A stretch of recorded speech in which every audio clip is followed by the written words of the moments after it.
Hi guys, welcome to the channel. Today we are talking about the metaverse. So in the last few years, you've probably started hearing about things like Bitcoin and other cryptocurrencies, and you've probably been hearing about it in the news a lot, and you've been hearing your friends talk about it, and you've heard about all the ups and downs and the peaks and troughs of Bitcoin and all the other altcoins that are around and all of the underlying technologies, and people have been talking to you about utility of a coin and whatnot, and you're probably just starting to sort of learn that type of thing. So you're starting to learn the world of Bitcoin, and maybe you've actually even looked into the technology that it lives on, which is blockchain, and maybe you're really starting to come to terms with it. And then bang, all of a sudden, all we're hearing about now is the metaverse and NFTs and how they are going to be the future and what we need to know about them. So you've probably started to hear a lot about all these companies that are starting to buy land in the metaverse, and they're starting to buy and sell NFTs, and they're starting to actually actively collect properties in the metaverse.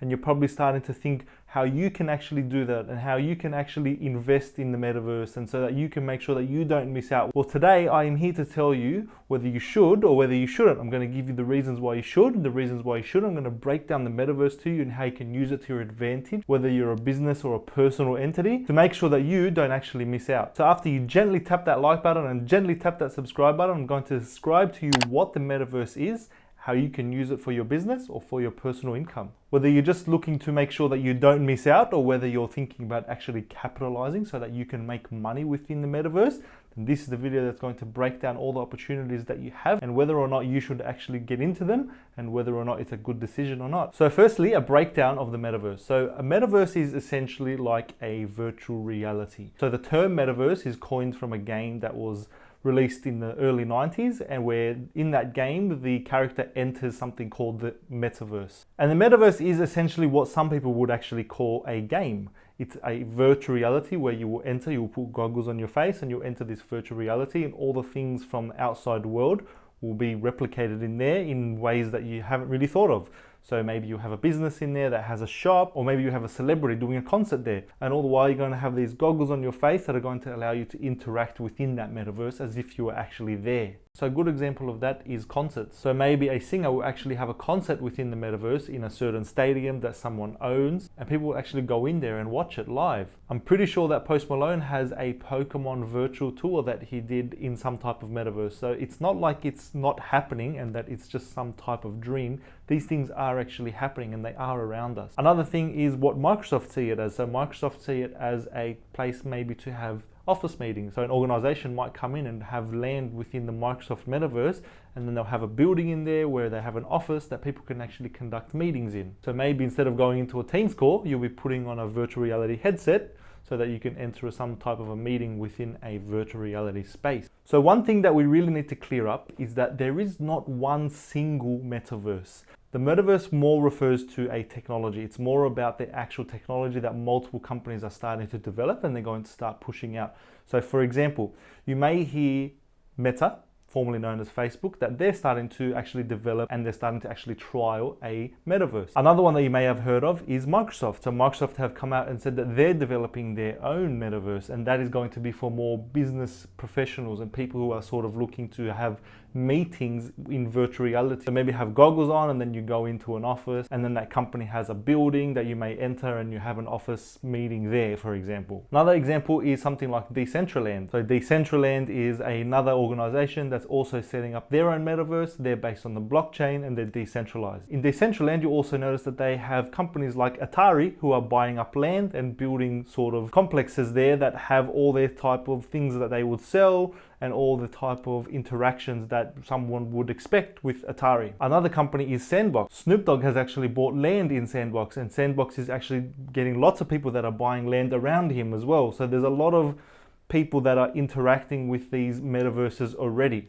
Some metaverses are decentralized, so something like Decentraland is a decentralized metaverse, and some metaverses are not decentralized, like maybe Microsoft or maybe Meta. A very brief summary on centralized versus decentralized is that with the centralized, you have a single entity or corporation, such as Meta, who actually controls the environment, and they are actually the center of all things. So it's actually developed by Facebook or Meta, and they are the ones who actually own and run and manage the platform. An example of decentralized is actually where you have a company like Decentraland who has their code as open source, and where they have everything decentralized. So everything belongs on the blockchain, and there is an open consensus about all the things that are traded and all the things that are completed within that universe. So the idea of blockchain is decentralized, obviously, but when we're talking about metaverse, we're going to have a mixture of different companies who are either decentralized or centralized.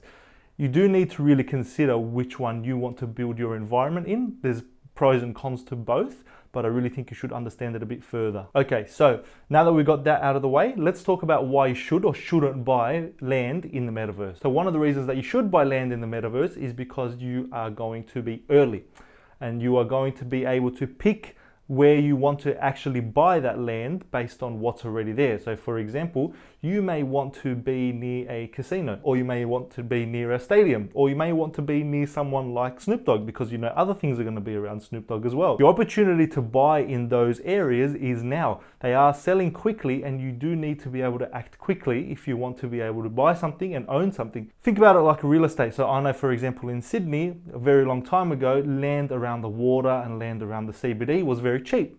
And that's because there wasn't really that much value there at the time. There was just people sort of buying everywhere, and it was just generally a lot cheaper. People bought there, and obviously over many decades, that land has really boomed because of its prime location.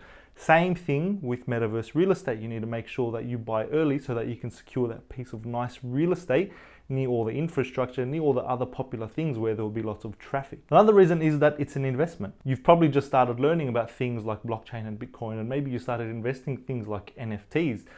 Metaverse is probably like the next thing that you make your way into eventually. Metaverse land is actually one of those things where you're nice and early. You have the potential to actually rent out that land that you buy in the metaverse. So for example, if you buy some really good land in a really good spot, and another organization or another person comes along and they want to actually buy that land from you, or maybe they just want to rent that land off you, you hold that power because you officially own that parcel. Another reason is just general presence. If you're a company who really values technology and you are looking forward to what is to come in the next years when we're talking about technology, then you should really value having presence in the metaverse nice and early, because it's really just a good look for your company. It's all about branding at the end of the day, and whether you're making money or not may not matter to some companies. So you probably noticed that there is some companies that are actually starting to buy land, but they're not actually doing anything with it. They're just maybe leaving a placeholder there, just so you know that they have actually bought that land. An example of that would be Atari buying a big spot in Decentraland. So Atari have bought a big spot in Decentraland, and I assume that they're going to build some pretty cool stuff on it soon to do with gaming maybe, but at the moment it's pretty bare. But you can understand how organizations might actually be looking forward, and they're trying to plan for the future when they actually do start trading on there, and maybe they start to develop it even more. So some of the reasons that you shouldn't, well, you're early. We don't really know how well people are going to adapt to this sort of thing. So a lot of people like to make the comparison to the internet and tell you that people were slow to adapt the internet, and that people really rejected the idea of the internet at first, but then slowly they became adapted to it and they really liked it. Now we can't live without it. I agree in some parts, but when we're talking about metaverse, we're talking about people sitting there with goggles on their face, and they're sort of walking around in reality, and they're not really doing anything in the real world. So I don't know how well people will adapt to this. So I have my hesitations on whether it'll actually grow and become adopted or not. This video may not age well, but that's why we're making this video, so we can make the most well-informed decision. Another reason maybe you shouldn't is that pricing at the moment is really based on hype. There's no real value of this land other than what we actually think it's worth. So keep that in mind when you're looking at the prices of this land that's available in the metaverse, because you don't actually know for sure how much it's worth. You never will, and you also have the same argument for physical real estate. But you need to consider it, because when something is new, sometimes there's a lot of hype about it. So consider that as well. How can you actually make money in the metaverse? By buying land. First way is the way that we already spoke about. So you can actually trade land, you can buy land, just like you would in the physical real world. So you can buy land that you think may have value in the near future and that you want to invest in so that you can grow your money, capital growth. Just like the real world, maybe you buy that piece of land for $1,000, and somewhere down the track someone will come along and really want that piece, and they'll pay you $10,000 for it. And that's just a small profit in this world of metaverse and NFTs. You can also buy the land and rent it out. So maybe you can buy a big lot of land and you can actually rent it out to a big organization that maybe wants to be near someone like Atari, or maybe like another really big organization that they think might have some sort of value for them.